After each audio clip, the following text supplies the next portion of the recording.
අපි දන්නවා රටක් විදිහට මේ ගෙවෙන කාල සීමාව ඉතා විශාල අභියෝග අර්බුද රැසකට මුහුණ පාමින් පවතින යුගයක තමයි අපි ඉන්නේ. එතකොට සෞඛ්‍ය පද්ධතිය ගත්තත් මේ தත්ත්වයේ වෙනසක් අපි දකින්නේ නැහැ.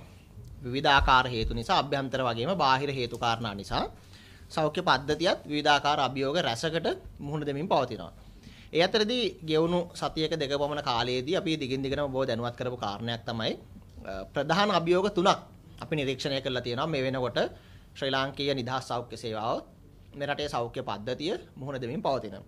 එකක් අපි දන්න කාරණය තාමත් මේ මොහොතේදී රටේ ප්‍රධානතම මාතෘකාවක් බවට පත් වෙලා තියෙනවා. ඖෂධ සහ උපකරණ හිඟය මේ වෙනකොට සෞඛ්‍ය පද්ධතිය මුහුණ දෙමින් පවතින. අනිත් කාරණේ යම් ආකාරයක මතභේදාත්මක තත්ත්වයක් පවා මතුවෙනවා අපි දැක්ක පහුගිය කාලෙදී.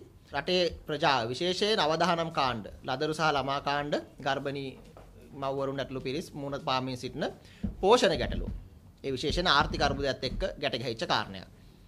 අනිත් කාරණේ තමයි අපි ගෙවුණු සතියේදී ඔබ දැනුවත් කරා විශේෂයෙන් මේ අර්බුදකාරී වාතාවරණයත් එක්ක මේ රටේ විද්වතුන් වෘත්තිකයන් වේගයෙන් රට හැර යාමේ ප්‍රවණතාවයක් අපි නිරීක්ෂණය කරනවා. එහිදී වෛද්‍යවරුනුත් මේ ප්‍රවණතාවයටම අනුගත වෙමින් විශාල වශයෙන් වෘත්තියෙන් සේවයෙන් ඉවත් වෙලා රට හැර යාමේ ශ්‍රී ලංකාව හැර යාමේ ප්‍රවණතාවයක් උද්ගත වෙමින් තියෙනවා කියන කාරණේ. එහිදී පළවෙනි කාරණය ඖෂධ අර්බුදය. අපි දැක්කා පෙරේදා දිනේදී සෞඛ්‍ය අමාත්‍යතුමා පවා මේ සම්බන්ධයෙන් යම් ප්‍රකාශයක් සිදු කරන ආකාරයක්. අපි දන්නවා විටින් විට උච්චාවචනයෙන් පවතින මේ ඖෂධ සහ උපකරණ හිඟය තාමත් මේ සෞඛ්‍ය පද්ධතිය දැඩි අර්බුදයකට අරගෙන යමින් තියෙන්නේ. මේ ඖෂධ සහ උපකරණ හිඟයට කෙටි කාලීන, මධ්‍ය කාලීන වගේම දිගු කාලීන විසඳුම් ලබා දීලා, තිරසාර විසඳුම් ලබා දීලා මේ ගැටලුව වහාම සමනය කිරීම මීට අදාළ සියලු පාර්ශවයන්ට අත්හල නොහැකි ප්‍රබල වගකීමක්. ඊට හේතුව මේ සියලු දෙනා මේ සෙල්ලම් කරන්නේ, ගනුදෙනු කරන්නේ මේ රටේ ජනතාවගේ ජීවත් වීමේ අයිතියත් එක්ක. අපි දැක්කා සෞඛ්‍ය අමාත්‍යාංශයේ පාර්ශවයෙන් කියනවා විදේශ විනිමය අර්බුදය සහ ප්‍රවාහන අර්බුදය මීට මූලික හේතුව බවට ප්‍රකාශ කරනවා. නමුත් රජයේ වෛද්‍ය නිලධාරීන්ගේ සංගමයේ විදිහට අපි අපේ විශේෂ තාක්ෂණික කමිටුවක් කරහා කරපු විශ්ලේෂණයේදී අපි නිරීක්ෂණය කරා ඊට අමතරව ඊටත් ඉහළින් හේතු වෙලා තියෙන ප්‍රධාන හේතු කාරණා කීපයක්. එහිදී මූලිකම හේතුව බවට අපි නිරීක්ෂණය කරේ මේ සෞඛ්‍ය පද්ධතියේ ඖෂධ සැපයීම බාරව සිටින ඊට වගකිය යුතු ප්‍රධාන පාර්ශවයන් 6. ඒ කියන්නේ රෝහල් පද්ධතිය, සෞඛ්‍ය අමාත්‍යාංශය, මධ්‍යම ඖෂධ ගබඩාව, ඒ වගේම රාජ්‍ය ඖෂධ නීතිගත සංස්ථාව, රාජ්‍ය ඖෂධ නිෂ්පාදන නීතිගත සංස්ථාව සහ ජාතික ඖෂධ නියාමන අධිකාරිය. මෙන්න මේ කියන පාර්ශවයන් 6 නිසි සම්බන්ධීකරණයක් නොමැතිවීම, ඔවුන් අතර සහයෝගයෙන් වැඩ කටයුතු සිදු නොවීම, ඒ වගේම තමයි ඔවුන්ගේ අකාර්යක්ෂමතාවය ආදී කාරණා මීට මූලික හේතුව බවට පත් වෙලා තියෙනවා. ඒ වගේම මේත් එක්ක බැඳිලා තියෙන ප්‍රසම්පාදන ක්‍රියාවලියේ දුර්වලතා, අකාර්යක්ෂමතා. අනිත් පැත්තෙන් හැමදාමත් කතා කරන මේ ඖෂධ මාෆියාව, ඖෂධ ක්ෂේත්‍රයේ වෙලාගෙන තියෙන දූෂණ, වංචා, විෂමාචාර මේ සියල්ල හේතු වෙලා තියෙනවා. ඖෂධ හිඟය විතරක් නෙමෙයි මේ මොහොතේදී මේ රටේ ජනතාවට ප්‍රබල ගැටලුවක් බවට පත් වෙලා තියෙනවා ඖෂධවල මිල ඉහළ යෑම. ඖෂධවල මිල 100ට 100 සිට 100 200 300 දක්වා ඉතා ඉහළ මට්ටමකට ඉහළ ගිහිලා තියෙනවා. මේ தත්ත්වය මේ පවතින උද්දමනයත් එක්ක, ආහාර සහ අනිකුත් වියදම් වල ඉහළ යෑමත් එක්ක, ජනතාවගේ ආදායම් ඉහළ නොයෑම, යම් ආකාරයක ජනතාවගේ ආදායම් පහළ වැටීමත් එක්ක විශාල බලපෑමක් ඇති කරලා තියෙනවා මේ රටේ සමස්ත ජනතාවටම. ඉතින් ඒ නිසා වහාම සියලු පාර්ශව එක තැනකට ගෙනල්ලා මේ ගැටලුව විසඳන පවතින යාන්ත්‍රණයක් නිර්මාණය කිරීමේ අවශ්‍යතාවය, මේ සම්බන්ධීකරණය සහ කාර්යක්ෂමතාව ඉහළ නංවන යාන්ත්‍රණයක් නිර්මාණය කිරීමේ අවශ්‍යතාවය රජයේ වෛද්‍ය නිලධාරීන්ගේ සංගමයේ විදිහට අපි විසින් ඉදිරිපත් කළ දසවැදෑරුම් යෝජනාවලියේ ප්‍රමුඛතම කාරණේ විදිහට අපි අවධාරණය කළා. ඒ නිසා සෞඛ්‍ය අමාත්‍යාංශය මේ වෙනට ඒ සම්බන්ධයෙන් අවශ්‍ය කරන විධිවිධාන සහ මූලික පියවර අරගනිමින් සිටින ආකාරයක් අපි දකිනවා. ඒ සම්බන්ධයෙන් අපේ ප්‍රශංසාව හිමි වෙනවා. නමුත් වැදගත් වෙන්නේ මේ ආරම්භ කරන කාර්යය දිගින් දිගටම පවත්වාගෙන ගිහිල්ලා ඒ තුළ මේ රටේ ජනතාවට මේ ඖෂධ හිඟයෙන්, මේ උපකරණ හිඟයෙන් මේ බැටකන ජනතාවගේ ජීවිත අවදානමේ මුදවා ගැනීම සඳහා තිරසාර වැඩපිළිවෙලක් නිර්මාණය කිරීම. තාමත් මේ ගැටලුව निराකරණය කිරීම සඳහා අපි දකින්නේ කෙටි කාලින විසඳුම්, පැලැස්තර විසඳුම්. කේක් එක ලස්සන කරන්න මොන පාටින් කොයි විදිහට අයිසින් දැම්මත් වැඩක් නැහැ. ඇතුලේ තියෙන කේක් එක පුස් කරනවා නම්, ඇතුලේ තියෙන කේක් එක නරක් වෙනවා නම්, ඇතුලේ තියෙන කේක් එකේ කල්ගත වෙලා නම්, ඒ අවශ්‍ය ප්‍රමිතිය නැත්තම්, ඒ නිසා මේ தත්ත්වය හරියට අවබෝධ කරගෙන මේ ගැටලුව විසඳන්න අවශ්‍ය කරන පවතින තිරසාර විසඳුම් මාලාවක් වහාම ලබා දිය යුතු වෙනවා. මේ කාර්යක්ෂමතාවය සම්බන්ධීකරණය මේ සියල්ල වහාම ස්ථාපිත කරන්න ඕනේ. සෞඛ්‍ය ක්ෂේත්‍රය වෙලාගෙන තියෙන වංචා දූෂණ ඉවත් කරන්න, ඒවට චූදිතයෙන් වෙච්ච වැරදිකරුවන් වෙච්ච පුද්ගලයෝ තාමත් මුල් පුටුවල ඉන්නවා නම් ඕන් ඉවත් කරන්න අවශ්‍ය පියවර ගන්න ඕනේ. ඒ අතරතුරදී ප්‍රසම්පාදන ක්‍රියාවලිය කාර්යක්ෂම කරන්න ඕනේ, පාරදෘශ්‍ය කරන්න ඕනේ. ඒ වගේම තමයි මේ වගේ ඖෂධ හිඟයකදී වැඩියෙන්ම සිද්ධ වෙන හදිසි මිලදී ගැනීම. මේ හදිසි මිලදී ගැනීම හරහා සිද්ධ වෙන විෂමාචාරයන්, අයුතු ලාභ ලැබීම, යාළුවන්ට හිතමිතුරන්ට ලැබෙන විශේෂ සැලකීම් මේ සියල්ල නියාමනය කරලා හදිසි මිලදී ගැනීම සම්බන්ධයෙන් නියාමනය කිරීම සඳහා විශේෂ ආන්දෝලනයක් ඉදිරිපත් කර යුතු වෙනවා. ඉතින් ඒ තුල මේ රටේ ජනතාවගේ ජීවත් වීමේ අයිතිය රැකගැනීමේ වගකීම මේ මොහොතේදී මේ සියලු පාර්ශවයන්ට තියෙනවා කියන එක අපිට අමතක කරන්න බෑ. ඒ අතරතුරේදී ඊළඟට අපි කතා කරපු කාරණය අපි දැක්කා මේ පෝෂණ ගැටලුව සම්බන්ධයෙන් යුනිසෙෆ් ආයතනය එක් වාර්තාවක් ඉදිරිපත් කරනවා. ඉන්නතුරු ඊයේ දිනේදී ලෝක ආහාර සංවිධානය කියනවා විශේෂ කාරණයක් මේ රටේ ජනතාවගෙන් 130කට ආසන්න ප්‍රමාණයක් ආහාර සුරක්ෂිතතාවය සම්බන්ධයෙන් නැත්නම් සුරක්ෂිත ආහාර ලබා ගැනීම සම්බන්ධයෙන් ගැටලුවකට මුහුණ පාලා තියෙනවා කියන කාරණේ. එතකොට මේවත් එක්ක මේ දත්ත තොරතුරු සම්බන්ධයෙන් සෞඛ්‍ය අමාත්‍යාංශය සහ ඒ ආයතන අතර යම් යම් ආකාරයේ මත ගැටුමක් ඇති වෙනවා අපි දකිනවා. නමුත් භූමියේ අපි අවබෝධ කරගත යුතු යථාර්ථය තමයි මේ වෙනකොට මේ රට තුළ තියෙන මේ ආර්ථික අර්බුදයත් එක්ක ඉහළ උද්දමනයත් එක්ක මේ රටේ ජනතාව තමන්ගේ ආදායම සහ මේ වියදම කළමනාකරණය කර ගැනීම සඳහා විශේෂයෙන් ආහාර වියදම කළමනාකරණය කර ගනිමින් ආහාර අවස්ථාවේ සපුරා ගැනීම සඳහා ඒක ඔබටත් මටත් පොදු වෙච්ච කාරණයක්. එක්ක වුන් දිනකට ලබා ගන්න ආහාර වේල් ප්‍රමාණය අවම කරනවා. ආහාර ප්‍රමාණය අවම කරනවා. එහෙම නැත්නම් ආහාරයේ ගුණාත්මක භාවය අඩු කරලා තියෙනවා. විශේෂයෙන් ප්‍රෝටීන් ප්‍රභවය.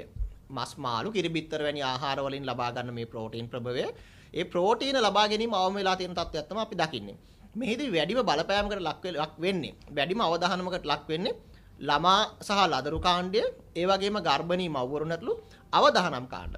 ඒ නිසා මේ தත්ත්වය එකක් පැහැදිලිවම මේ පෝෂණ ගැටලුවේ අපසරිය හඳුනා ගැනීම සඳහා ඒ සැබෑ දත්ත එක්රැස් කිරීමේ යාන්ත්‍රණය ශක්තිමත් කළ යුතු වෙනවා. විශේෂයෙන් පහුගිය වසර දෙක තුනක කාලය තුළ මේ දත්ත එක්රැස් කිරීම විශේෂයෙන් සිද්ධ වෙන්නේ ක්ෂේත්‍රය හරහා නැත්නම් සෞඛ්‍ය වෛද්‍ය නිලධාරී කාර්යාල හරහා.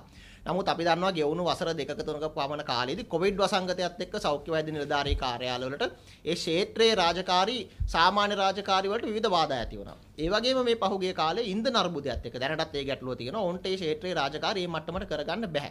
ඒකට දෙන හොඳම උදාහරණය තමයි ස්කූල් මෙඩිකල් ඉන්ස්පෙක්ෂන්. නැත්නම් පාසල් සෞඛ්‍ය වැඩසටහන් ක්‍රියාත්මක වෙනවා මේ රටේ. මේවා කරන්නේ සෞඛ්‍ය වෛද්‍ය නිලධාරී කාර්යාල හරහා ප්‍රාදේශීය මට්ටමින්.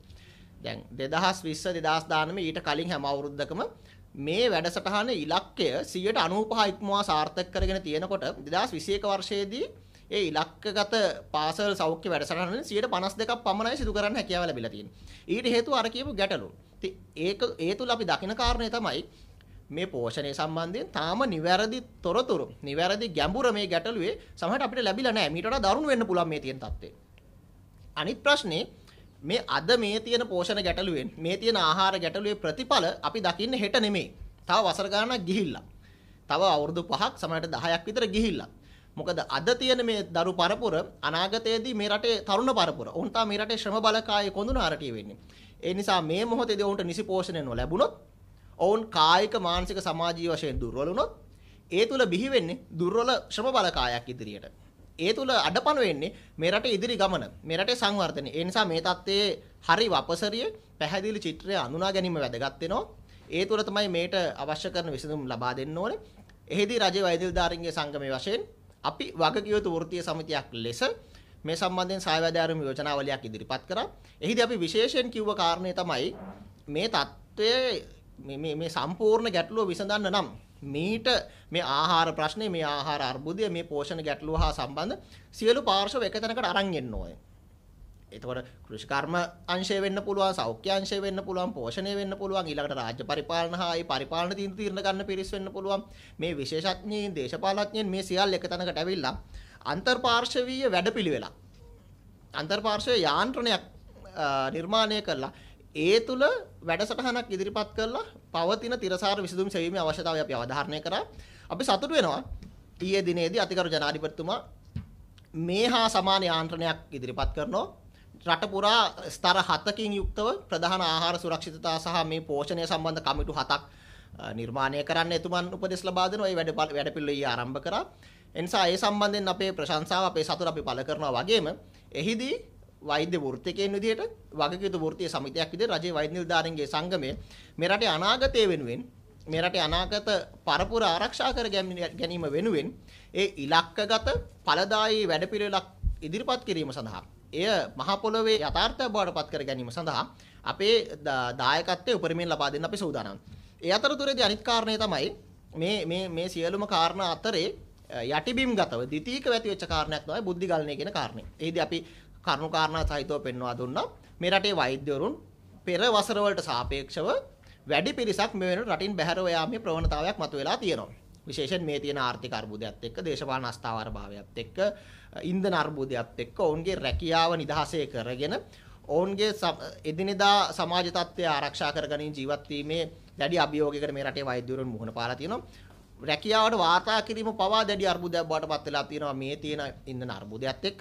ඉතින් ඒ නිසා අපි දැක්කා අපි රජයේ වෛද්‍ය නිලධාරීන්ගේ සංගමයේ විදිහට පහුගිය සතියේදී මේ රටේ ප්‍රධාන රෝහල් සියල්ලම ආවරණය කරමින් සමස්ත රෝහල් පද්ධතිය හරහාම කර සමීක්ෂණයේදී අනාවරණය කරගත දේ ගෙවුණු මාස 8ක කාලයේදී ඒ කියන්නේ ජනවාරි මාසයේ සිට මේ වසරේ අගෝස්තු මාසය දක්වා ගෙවුණු මාස 8ක කාලයේදී වෛද්‍යවරුන් 500කට ආසන්න පිරිසක් මෙලෙස විදේශගත වෙලා තියෙනවා.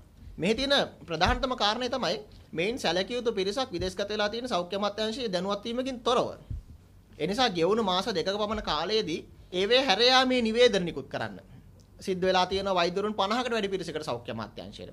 ඉතින් වහාම මේ தත්ත්වය පාලනය කරන්න වෙනවා.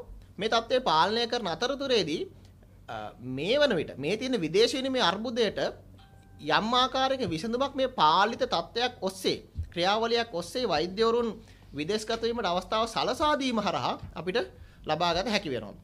එකක් එලෙස විදේශගත වෙන්න සූදානමින් සිටින වෛද්‍යවරුන්ට අපි දැක්කා රාජ්‍ය සේවකයින්ට පොදුවේ අදාළ වෙන චක්‍රලේඛයක් නිකුත් කරා උන්ට වසර 5ක් දක්වා තමන්ගේ ජ්‍යෙෂ්ඨත්වයේ අහිමි නොවන පරිදි ජ්‍යෙෂ්ඨත්වයට අදාළ වරප්‍රසාද අහිමි නොවන පරිදි පඩි රහිත නිවාඩු අරගෙන ගිහලා විදේශ රටවල රැකියාව කළා.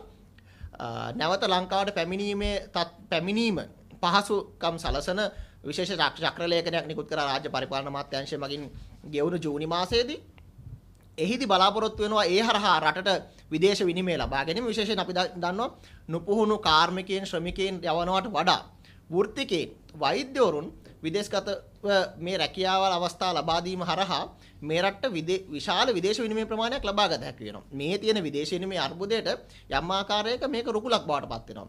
නමුත් අවාසනාවන්ත කාරණය ඊට අවශ්‍ය විශේෂයෙන් අපි දන්නවා මේ වෛද්‍යවරුන් සම්බන්ධයෙන් විශේෂිත විධිවිධාන තියෙනවා. මේ වෛද්‍ය සේවාව බිඳ නොවැටි මේ වැඩපිළිවෙල ක්‍රියාත්මක කරන්නේ කොහොමද කියන කාරණය සම්බන්ධයෙන් විවිධ ගැටලු තියෙනවා. වෛද්‍ය සේවාවට ආවේනික විවිධ ගැටලු තියෙනවා. ඒ ගැටලු ආමන්ත්‍රණය කරමින් මේ සෞඛ්‍ය පද්ධතියට අදාළව වෛද්‍ය සේවාවට අදාළව වෛද්‍යවරුන්ට අදාළව නිකුත් කළ යුතු අභ්‍යන්තර චක්‍රලේඛය දැන් මාස 3ක් ගිහිල්ලත් මේ වෙනකන් සෞඛ්‍ය අමාත්‍යාංශයේ පැත්තෙන් නිකුත් වෙලා නැහැ. ඒ නිසා සිද්ධ වෙලා තියෙන්නේ පැහැදිලිවම මේ චක්‍රලේඛය ලැබෙයි එළියට එයි කියන බලාපොරොත්තුවෙන් විදේශගතව සේවය කරන්න බලාපොරොත්තු වෙන සිටි වෛද්‍යවරු විශාල පිරිසක් මේ වෙනකොට දැඩි කලකිරීමකටපත් වෙලා.